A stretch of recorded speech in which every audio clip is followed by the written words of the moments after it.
What's up, Sooner Nation? Welcome to the SI Sooners podcast. Parker, man, I know fall is upon us, finally. I know it without a doubt because I cut the grass today. And, yeah, man, it's football season. It's like 49 degrees out there for the first time in my 25 years of home ownership. Dude, I was wearing a jacket and, like, long sweatpants to cut the grass. It was fantastic. I love weather like this. It's fall weather. It's football weather. What's better than this? Well, I'll tell you what, it's certainly not Game 7 of the NLCS, which is currently happening right now as we record this podcast, John. And as you know, I'm a big Dodgers fan. So as I mentioned in the pre-show stages, I'm going to get done here and then go hopefully watch the bullpen not implode this time around, because that's what happened for each of the last 7 Octobers. So it might be a rough night for me, John. Stay tuned. Yes, excellent. So, Parker, Oklahoma is back on the field this week. They play TCU at Fort Worth. The game is Saturday morning, 11 a.m. TV is ABC. And I got to say, I got to remind everybody, this is the game that you warned everybody about months ago, way back in the summer, that Oklahoma could fall victim to the Horned Frogs. You still feeling froggy? Yes, John, I am. I have a lot of concerns about Oklahoma going up against the Horned Frogs in this contest. And yes, they get Ronnie Perkins back. You would assume, get Ramondre Stevenson and Trajan Bridges back. But that TCU team is no joke. And I get they're coming off a loss against Kansas State. But here's the thing, John. The mental aspect of things in these kind of situations is where Oklahoma always seems to fall short, right? One team comes in not doing so hot. Oklahoma comes in riding a fresh wave of momentum. And what happens? It feels like we get to this point every single year, John, where Oklahoma just looks invincible, if only for one game. And then all of a sudden they collapse. And so I do have my concerns about Oklahoma going down to Ammon G. Carter Stadium and taking on the Frogs, because I think TCU and Gary Patterson in particular, they know how to play with the Sooners, right? It's not like we're dealing with West Virginia here. The Mountaineers haven't beaten Oklahoma since they joined the Big 12. TCU has. TCU has been as consistent a thorn in Oklahoma's side as any team in this conference over the last decade or so. And so I worry that they're going to take this to the bank. And again, I've said it for months, but I worry, I very much do, that they're going to go down to Ammon G. Carter and expect to just roll TCU and roll Max Duggan, and that's simply not going to happen. And could the Sooners prove to be the better team on Saturday? Yes. But one way or another, you're going to see a game, John. You're going to see a game. I've seen Oklahoma listed as a 5-point favorite, 5.5-point favorite. I think Oklahoma has hit its big obstacles in the schedule so far. I think they're going to be past that, and I'm going to tell you why coming up. I'm John Hoover. I'm in Tulsa. That's Parker Thune. He's in Norman. Thanks again for listening to the SI Sooners podcast. And certainly thanks for watching the SI Sooners podcast over on my YouTube channel. Hey, you guys, listen, do me a big favor. If you do like listening to our pod, whatever the platform it is, whether it's on iTunes or Spotify or Google, we're on iHeart Podcast now. Whatever it is, please leave us a nice rating. I'm not going to tell you, like some people, leave us a 5-star rating. If we're not 5-star, then don't rate us a 5-star. But hey, if you like it, 5-star ratings are awesome. That really helps. So rate us, comment, by all means, share the SI Sooners podcast on your social media channels. Man, truly, we'd appreciate it.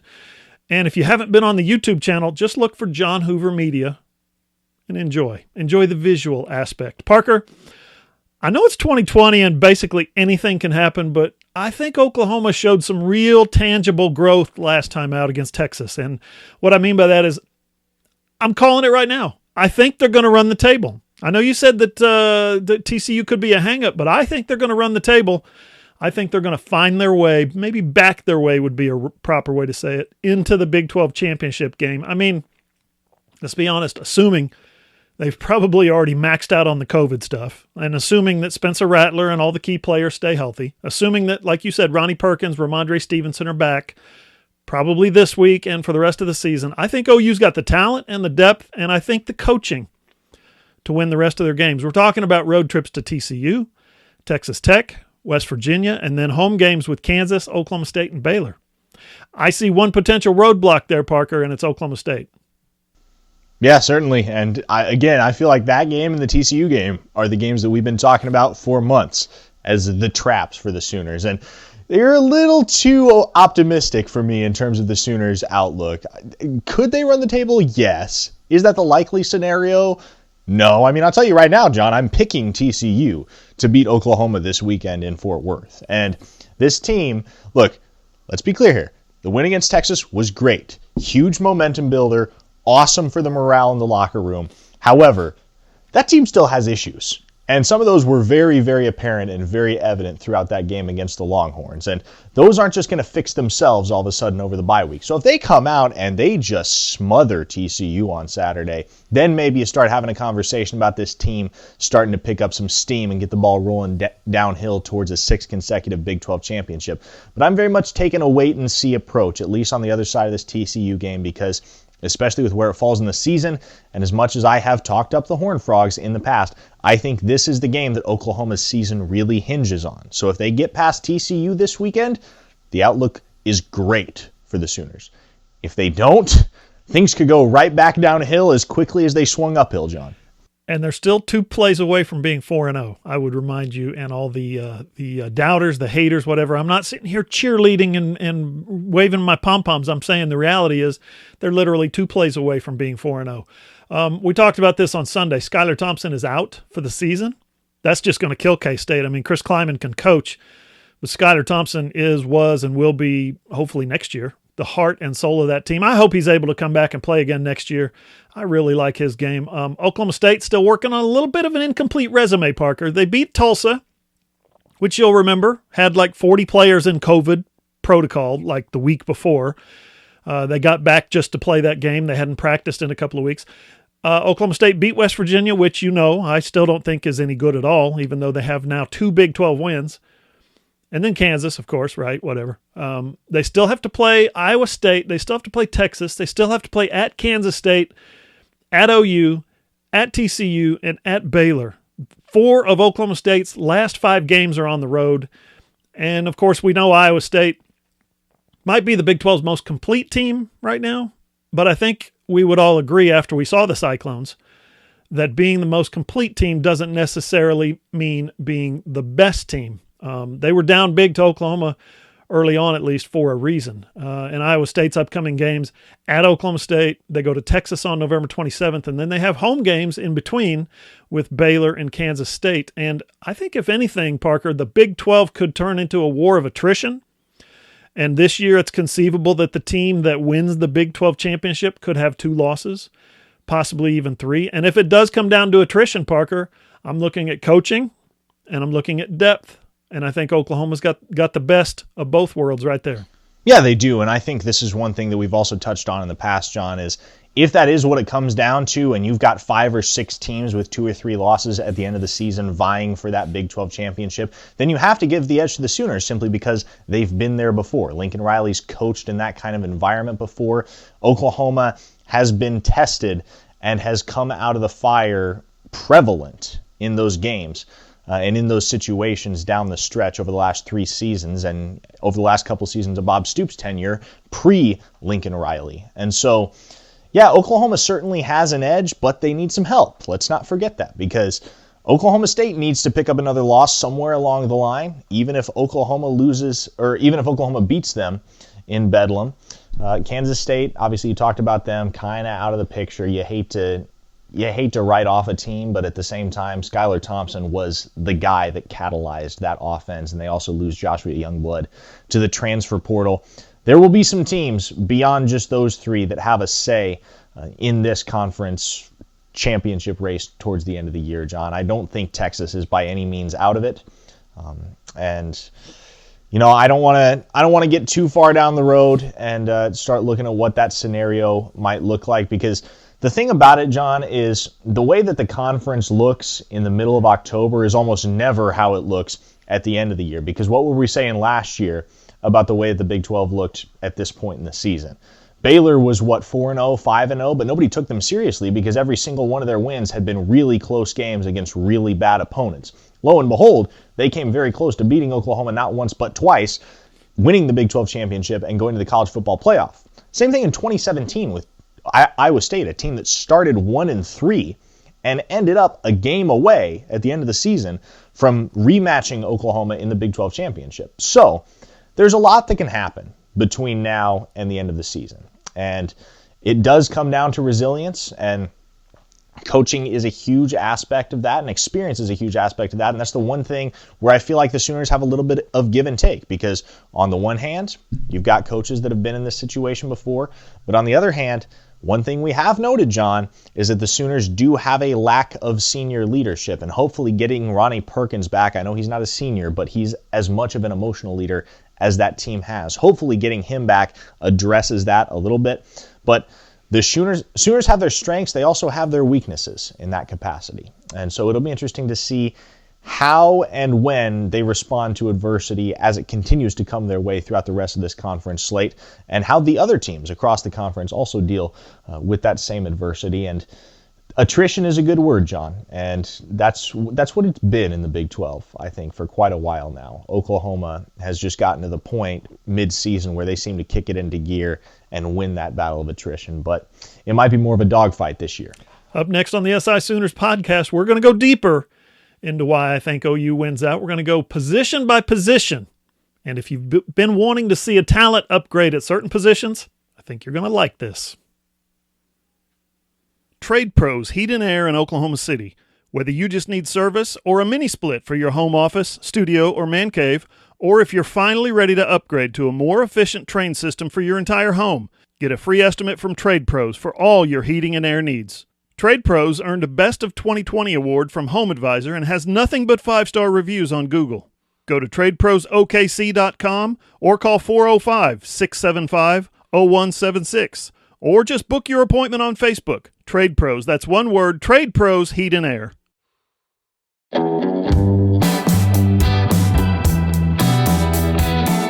Follow SI Sooners on Twitter at @all_Sooners. Find Parker at Parker Thune, Thune. I'm at John E. Hoover on Twitter.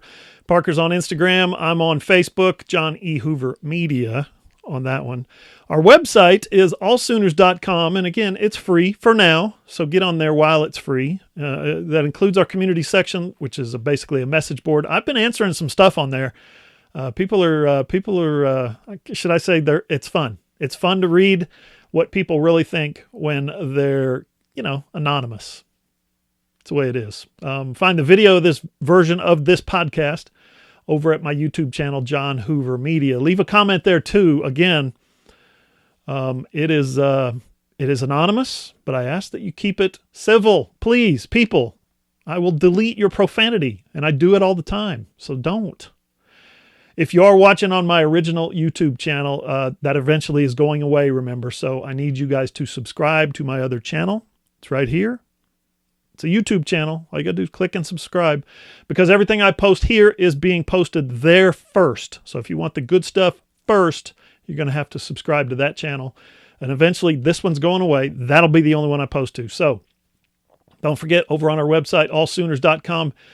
Yeah, we're coming off an open date, but I got to remind everybody, just in the past week, Parker, I don't know if you knew this.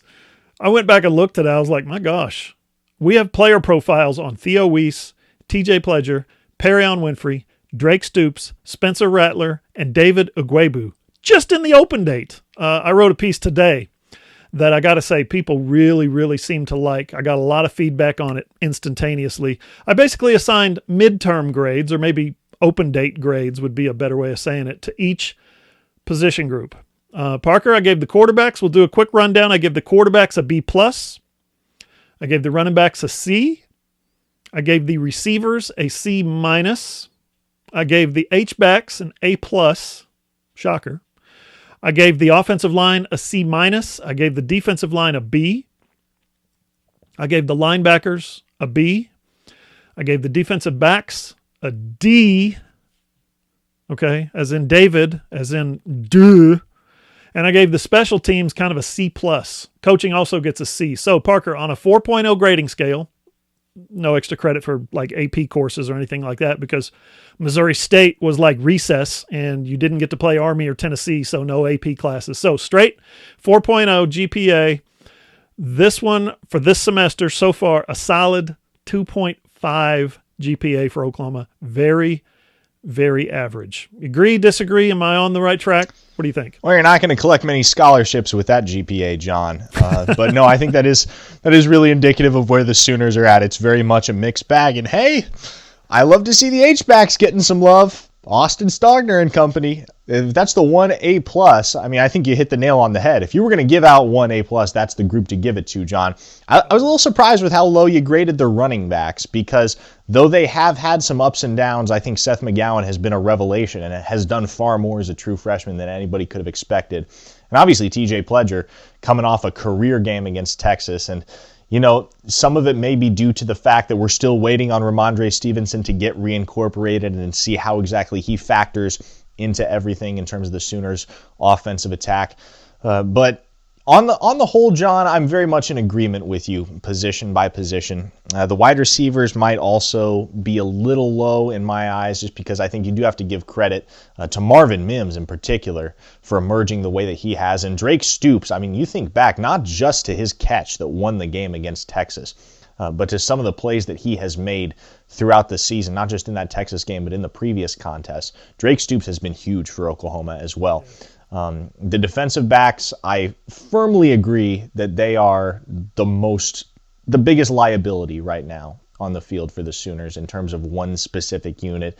It's between them and the offensive line, but right now the running backs are running well enough in my mind that the offensive line's mishaps and struggles are kind of getting glossed over just a little bit, so they're not nearly as evident as the struggles that the defensive backs are having. But no, the secondary is definitely an area of concern, and it continues to be. And they're going to be tested this week when Max Duggan is slinging it around to his talented group of wideouts down at TCU. And so they've got some things to figure out. And to me, you look at that unit, and Alex Grinch, if you're gonna hold him directly responsible for one position group, it's got to be the secondary, right? He's also the safeties coach, and so that's the one group, especially given that you have the captain, Patrick Fields, in that defensive backfield, and you've got Trey Brown, the lone senior in the defensive starting lineup at corner. That secondary shouldn't have as many issues as they do. And so I'm eager to see, coming off a bye week, if the secondary takes a step up in terms of their play, just all around on Saturday against TCU, because it has really been shoddy, and it's cost the Sooners. It's cost them, and it almost cost them again against Texas. So We'll have to see if Grinch can help his guys shake off some of the rust as the season kicks into that middle stretch. They've got nowhere to go but up. The DBs do. Keep in mind, two lost fumbles by the running backs downgrades them, and then the wide receivers have had a chance to catch 4 really impactful passes and slip through their hands 4 different times. So need a little bit more consistency right there out of that position to get out of the C minus range. I think there's a lot of room for improvement across the board, and I think you could be seeing exactly that, Parker, in the coming weeks at some key positions. And I'm talking first at running back. Ramondre Stevenson, I think he could take the grade up from like a C to an A really quick. Remember, 2,000-yard runner in junior college, averaged 8 yards a carry last year. He could move. I think he's really that good, Parker. I think Ramondre Stevenson could move that grade from a C to an A really quick. No, you're exactly right, John. And Ramondre Stevenson is a guy that I don't think got enough love last season, simply because he was overshadowed by Trey Sermon and then Kennedy Brooks throughout the season, and most of his production came in garbage time. But we forget he had that crucial touchdown, the eventual game-winning touchdown in overtime against Baylor in the Big 12 championship, snapped off some huge runs. And for a guy of his size and his bulk, 6 feet, 240 pounds, somewhere in that range, he's a bowling ball type of guy with a lot of elusiveness. So he's got a very, very unique skill set in that he can run downhill with some burst. And I expect that if and when he is eligible again, he's going to get the majority of the carries in the Oklahoma backfield. And I do think Seth McGowan is poised to challenge him for the starting nod. I'm not totally buying into TJ Pledger, even with the big game that he had against Texas. I still think McGowan and Stevenson are the 2 most talented backs in the backfield, and I think they'll be splitting reps for the most part. But you figure that until he proves that he can't handle the load, Stevenson's going to get the bulk of the carries in the Oklahoma backfield. Yeah, 20, 25 carries a game, I think, is a minimum for him. Any less, and I think you're keeping him from getting in that kind of workhorse type rhythm. Any more is probably too much, but I think he's going to take carries from McGowan. I think he's going to take carries from Pledger, and I think he's going to really elevate that position. At defensive line, you get your best DN back. We're presuming that's going to happen this week against TCU when Ronnie Perkins comes back. The suspension, it's now at 5 games. They're playing 10 games this year. Half a season is what the suspension is, so he's reached half a season. I don't think they're going to make it 6 games because they're only playing 10 this year, so that would not be fair. Anyway, we'll figure it out on Saturday. I doubt that Lincoln Riley reveals anything before then. But Perkins comes back, and I think with his energy, his leadership, as you mentioned, his ability to play consistently in the opposing backfield, again, I think he raises the grade on the D-line from a B so far, which is pretty good, to an A. Yeah, I agree with you. And, Perkins is the one guy, I think, if you look at those group of players, and you even loop in Jaden Hazelwood, guys that aren't playing for Oklahoma right now, but will down the line. Perkins is probably the one guy that you look at as the one that will have the most impact by virtue of his single-player presence. And I think the fact that the Oklahoma pass rush took a step forward last week against Texas with the 6 sacks is encouraging. You also got to keep in mind, though, that Texas offensive line is really, really bad. And so that's a blip for now and not quite a trend yet. But Perkins is by far the most talented guy that Oklahoma could possibly roll out there on the defensive front 7. And so being able to have a guy anchored on the edge right there that is going to be putting constant pressure on the quarterback is big, because you haven't had that so far. And you've had guys show flashes. Nick Benito had 2 sacks against Texas. Perrion Winfrey has been nice at certain times along the line. Isaiah Thomas has been really good at times. But nobody has that consistent level of excellence that Perkins has shown he's capable of. And it really hurts not to have Jalen Redmond on the other end, because I tell you what, that line would be terrifying with those 2 guys planted on either side of the Oklahoma defensive trench. But getting Perkins back is going to be big. I'm interested to see what that means for Isaiah Thomas, because you figure that his position is the one that comes at the expense, or basically his playing time is what comes at the expense of Perkins getting back into action.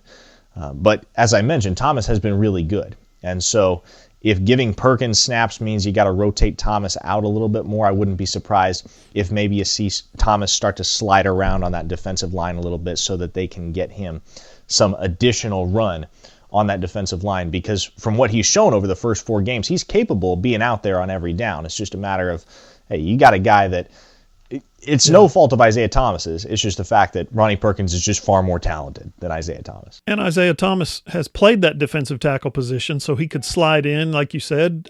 They could split reps, both be on the field at the same time. I think that's always a good option. Now at receiver, honestly, I'm not sure how much Trajan Bridges upgrades that position overall, Parker. Maybe like a letter grade, maybe from a C to a B.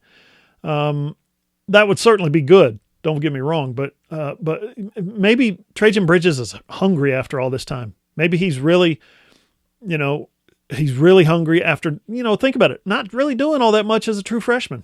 He switched over to defense mid-season, and you got to love the enthusiasm there to, quote unquote, do whatever it takes to get on the field. He did get on the field a little bit, but he just didn't really make much of a difference last year. So again, you love his willingness to try something new, to help the team, to do what he can to get on the field. But if he can get out there on offense this year and just catch 2 or 3 passes a game, maybe he converts some of those big third downs here or there. Maybe he, gets the ball to the sticks. Maybe he breaks a tackle. Maybe he catches a timely touchdown. Then yeah, that's going to upgrade the position of wide receiver, I think, Parker. Or, hey, how about this, John? You just stick him at nickel, because at this point, he can't be much worse than Brendan Riley-Hiles. Am I right? Could be onto something. What do you think about offensive line, the addition of Chris Murray? I think it could be big. I think he's a good player. I think he showed that when he was a 2-year starter at UCLA that he was a good player. You watch his film, he showed that he can be very technical, and he also showed that he can kind of dominate people at the point of attack. But I have to ask, is he actually going to be an upgrade at guard from Robinson or Hayes? I mean, he's probably more ready to play at a high level right now than Andrew Rame, and that's not a knock on Rame. It's just that you don't really want to have to rely on a true freshman to open holes against guys like Jaquan Bailey or Darius Stills. But I guess, Murray is going to come in, and I guess he's going to replace one of those starters, because is he better than them? Or is he just going to come in and kind of upgrade the depth, Parker? I mean, we'll see, but what do you think? Well, he's certainly more experienced than either of those guys, John. I mean, he's got 2 full seasons starting experience at UCLA. And this is a guy with some real high-end potential. Chris Murray can play some football. And so even if he doesn't slide in and start immediately game 1 now that he's eligible, he's certainly putting immediate heat on Tyrese Robinson and Marquise Hayes to take their game up a notch, because, as we've mentioned several times, the offensive line play as a whole has been weak, and Tyrese Robinson and Marquise Hayes haven't been any exception. So you bring in a guy in Chris Murray that has played at a high level, at a Power 5 school, and has paved the way for some really high-powered rushing attacks. Joshua Kelly rushed for 1,000 yards both years that Murray was at UCLA. So you take that into consideration, I think Murray's got to draw immediate consideration for that starting nod. And if not, I think you do definitely start to see him rotate in, much the way that we saw Creed Humphrey and Jonathan Alvarez rotate reps at center a couple years back, or the way that we've seen Eric Swenson and Anton Harrison rotate snaps at tackle thus far here in 2020. Yeah, improves the depth for sure. And then there's 2 other guys, Parker, who kind of fly under the radar here. I think Braden Willis adds an element of athleticism to the tight end H-back position. But that's a position, like I said, I graded it as an A+. I mean, if he comes back from missing 3 straight weeks with whatever it is, injury or COVID or whatever, is he really upgrading that spot when they're already really the best position on the team? Like, it's like you're making a 99 in that class, and all of a sudden you get some extra credit to get to 100. Is that a big deal? And then the other is Obi Obialo. I mean, COVID, man, right? We just don't know what Obi's capable of here at Oklahoma, because he's only played in the 1 game at Iowa State. But, I mean, 6'3", 220, productive as he was at Marshall. I'd like to see him get on the field, because kind of like Trajan Bridges, if he just makes a play here or there, Parker, that's going to be an upgrade to the wide receiver position. Up next on the SI Sooners podcast, a touch of basketball and a splash of recruiting. Hey there, loyal listeners. Parker Thune here with SI Sooners. Are you a business owner looking to get your product out there to the masses? Let's say you run a hotel in Norman, or a car dealership in Oklahoma City, or a restaurant in Edmond. Or maybe you're just a small online business who creates and sells OU merchandise, and you want Sooner Nation to come sample your wares. Consider advertising in this space right here on the SI Sooners podcast. SI Sooners reaches thousands of readers, viewers, and listeners literally every day, and the SI Sooners podcast is the ideal place to find your next customer. To advertise, send an email to allsoonersi@gmail.com, or send us a direct message on Twitter at @all_Sooners.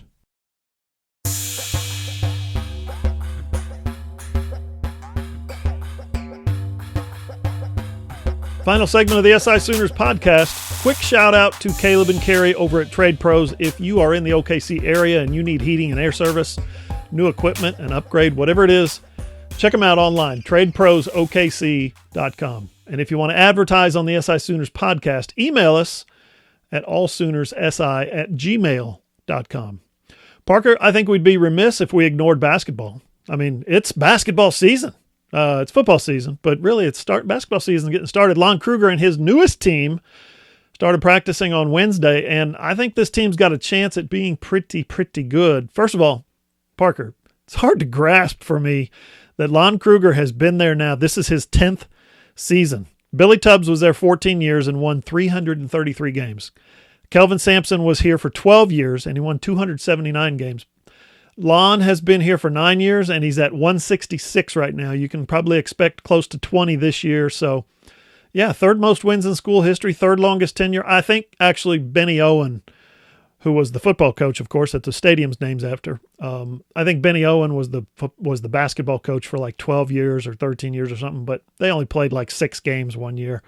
I don't know if that was COVID-related or what. But, Parker, you wrote the story last week about the 2 transfers, Umoja Gibson and Elijah Harkless, who could, I think, really help this team this year, but they have a major hurdle to clear first. Yeah, certainly. And we talked to Lon Kruger on Tuesday,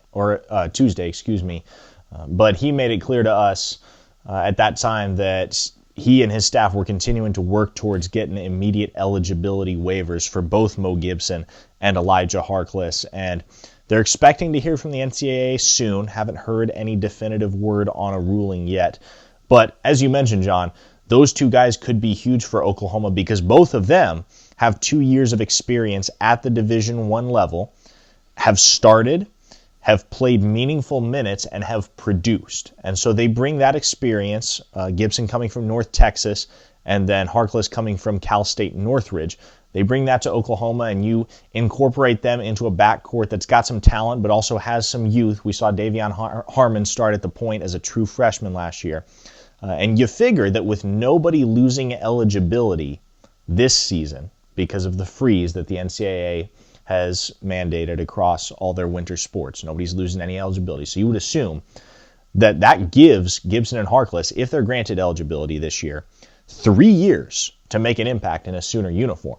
And you don't know if Austin Reeves is going to plan to stick around an additional year. You don't really look towards the future and have any idea what the team next year looks like, John, simply because you don't know how the fact that nobody is losing eligibility here in 2020-21 is going to impact next year's team, who's going to choose to return, who's going to move on, do grad school, whatever it may be. But here's the reality. When you're looking at the way this team stacks up in 2021, you got Brady Manick, you got Austin Reeves, two prolific scorers. You got Kirkweth on the interior and Rick Asanza, who redshirted last year, two guys that I think are poised to make a huge leap in terms of their contribution to the team. You got Jalen Hill, Victor Iwakor, two guys that played minutes last season, obviously Davion Harmon at the point, but you lose Jamal Bieniemy, a guy that was a huge contributor for 2 seasons. You replace him with some combination of Gibson and Harkless. And so, to me, bringing in those two guys, bringing in their experience, their versatility, both of them have the ability to play multiple positions on the floor. Those guys could be a huge boost to Oklahoma here in the 2021 season. And so, for me, that's going to be the most interesting thing to keep an eye on as basketball season draws closer, is the transfer, or rather the immediate eligibility status for Gibson and Harkless, because that could impact the Sooners season in a big way if those two are eligible. Yeah, no doubt. And if you think about it, the NCAA, just the Division I Council, just approved a recommendation to grant a one-time immediate eligibility transfer waiver to anybody who wants to transfer. You transfer one time, you're immediately eligible. That gets voted on in January, I think late January. So it's not like it's going to help these guys this year.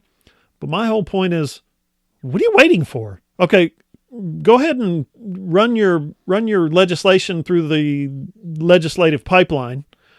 Take your time with it. But you got two guys right here who have transferred in who are waiting for a waiver. Just grant the waiver. You know what's going to happen in the future. Just grant the waiver now. They've got an extra year of eligibility. You're being all altruistic, the NCAA is. Just make it happen. Just get off your butts and make it happen. I mean, don't do the Chris Murray thing where 4 games, 40% of his season is lost and he can't play. Get off your butts and grant the waiver. It's not that hard. It's not a big red tape type situation. I don't know. Parker, I talked with Brady Manick for a magazine story last week, and he's pretty excited about some of the improvements that he's made to his own game, which he says he's been working on his low post game, scoring off the dribble, picking up and shooting and that kind of thing off the dribble.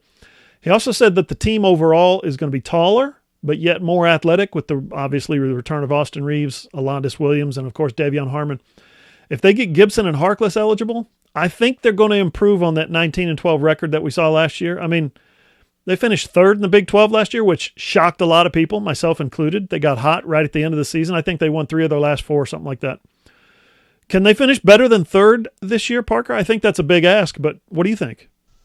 Well, the potential is certainly out there, John, especially if the Big 12, in terms of the basketball conference, turns out to be as much of a war of attrition as the Big 12 football conference. But Alanis Williams is one guy that I completely neglected to mention, and I feel kind of irresponsible for doing that because he came on strong at the end of last year. Junior college kid who came in, took a little while to make an impact for the Sooners, but he's got some freakish athleticism. And he's another guy that could make a huge impact in the backcourt for the Sooners once the season rolls around. So I think there's a really high ceiling for this Oklahoma team. It just comes down to how they gel, and I think that's been the issue for Lon Kruger's teams over the last couple of years. I don't think it's ever been lack of talent. It's just a matter of how the team gels, how they play with one another, what the chemistry looks like on the floor. And so I'll be excited to see how Kruger manages that and how the Sooners stack up against their competition in the Big 12 once basketball season officially rolls around. Yeah, and here's the thing real quick. They've got a couple of alphas, I think, in Brady Manick and Austin Reeves. So, a couple of guys that scored, 15 points a game last year. A couple of guys, I think, that get hot. We saw Reeves in his last game, 41 points. Guys that can get hot and kind of take over the scoring load in the game. And then you've got a lot of support players, athletic players, wing players, swing players who can play multiple positions. I think this team's got a pretty good upside. Parker, we need to dig into some recruiting. Big name, obviously, on everybody's wish list right now is Billy Bowman. Sooner Nation wants a commitment. I don't think it's going to happen real soon. It could, but we'll figure it out a little bit later down the line, I guess. He decommitted from Texas, immediately put OU on his list of Final Three. And as we've discussed before, his girlfriend is like the best softball player in the country, and she has already signed with Oklahoma. Slam dunk, right, Parker? John, at risk of sounding too definitively optimistic, Billy Bowman is coming to Oklahoma. It's just a matter of when he pulls the trigger on a commitment. Oklahoma fans can expect that Bowman will be among this class of 2021 and an immediate asset and a weapon for Caleb Williams in whatever capacity Lincoln Riley wants to utilize his phenomenal skill set. Oklahoma did send out several offers in addition this past week to 2021 and 22 players. Remington Strickland, the only 2021 guy among that group of unofficial offers. He's a center, which was interesting to me because the only center that Oklahoma had offered in the 21 class was James Brockermeyer, whom they never really had any chance of signing. He and his brother were both signed, sealed, and delivered to Alabama. So the fact that they're recruiting Strickland now late in the game. They were supposed to go to Texas, remember? Oh, that's right. Yeah, it was going to be between Texas and Alabama for those legacy two guys who chose not to sign with the Longhorns. So, hey, let me interrupt you real quick. Let me ask you about the offensive lineman. He lists himself as an athlete. 6'5", 292 is his listed height and weight, but he lists himself as an athlete. Is he for sure an offensive lineman, or is this a guy who could swing over and play some defense? He'll play offensive line. I'm pretty certain of that. Right. And you look at two of the other guys that Oklahoma offered, Montrell Harris and then Xavier Simmons, two very athletic linebackers that fit the kind of linebacking core that I think Alex Grinch and company are trying to build on the defensive side. So obviously, unofficial offers, there's not a whole lot there right now. You kind of want to wait for top 5 and top 10 lists to start rolling out before you really start to get hyped for some of these kids. But Remington Strickland is a guy in particular that I think is going to make some waves as we get closer and closer to National Signing Day. He's uncommitted, and Oklahoma, it stands a very good chance of bringing him in. And you look at what Oklahoma was able to do with Creed Humphrey, who was a highly regarded center, but by no means an elite prospect. All of a sudden, 2 years in the system, and that guy is being touted as a first-round NFL draft pick. And so is that out of the question for a guy like Remington Strickland? I don't want to say that's necessarily a standard that he has to live up to, but Bill Bedenbaugh has demonstrated that he knows how to produce quality offensive linemen that can play at the NFL level. And though Strickland isn't a guy that ranks among the best of the best in terms of the recruiting rankings and the stars and whatever metrics you want to place on him, he's very much a guy that is extremely athletic and is capable of playing offensive line at Oklahoma and playing at a Power 5 level consistently. And so I'm going to be excited to see what he does as this recruiting period winds down, because that's one guy I think, if you look at who Oklahoma's pursuing late in the game here, you look at Bowman and you look at Strickland as two guys that I think stand to make a definite impact for Oklahoma at some point down the road. Remington Strickland is a great name for an offensive lineman. If you're going, sounds like a spy, Remington Strickland. But if you're going to play offensive, if you're going to have a name like Remington, you better play center on the offensive line. 2022. I don't know how good the kid is, but you'd figure if he's coming to Oklahoma, he's got designs on winning the Dave Remington Trophy for the best center in America. I don't know. I'm just trying to put two and two together. Hey, you got any gut feeling for any other big names in 2021? I saw a pic, for instance, of Bryce Foster in an OU hat last weekend.